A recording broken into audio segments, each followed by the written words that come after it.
தன் குடும்பத்தை எப்படி காப்பாற்றணும், வேலைக்கு போகணும், உழைக்கணும், சம்பளம் வாங்கணும், அதை வாங்கி நம்மளுக்கு கிடைக்கிற பொருளாதாரத்தை வச்சு இந்த குடும்பத்தை எப்படி காப்பாற்றணும்னு நம்மளுக்கு மனநிலை உருவாகி காப்பாற்றுறோமோ அதே தான் அரசியலும்.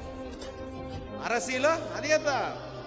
இந்த மக்களுடைய பிரச்சனை வேற, இந்த தமிழ் தேசிய பிரச்சனை வேற, இந்த திராவிட மாடல் வேற, இந்துத்துவ மாடல் வேற, தேசிய மாடல். நம்மளுடைய பிரச்சனை, இந்த மக்களுடைய பிரச்சனையே வேற. இந்த பிரச்சனைக்காக இவன் போய் அரசியல் உருவாக்கி அதிகாரத்தை கைப்பற்றினா தான் இவங்களுக்கு தீர்வு தவிர, இவன் தீர்மானம் போட்டு மனு கொடுக்குற இயக்கமாக இருந்தால் அப்படியே சுடுகாடு இல்லைன்னு சொல்லிக்கிறோம், மனு கொடுத்துட்டு சுடுகாடுக்கு போக வேண்டியதான். எல்லாமே சுடுகாடு இல்லைன்னு சொல்லி மனு கொடுத்து கடைசி வரைக்கும் சுடுகாடுக்கு போக வேண்டிய கட்சியாக தான் இருக்கும், தலைவனாக தான் இருக்க முடியும் தவிர நம்மளுடைய அது பாபா சாஹிப் சொன்ன மாதிரி அதிகாரத்தை கைப்பற்ற ஒரு தலைவனாக இருக்க முடியாது.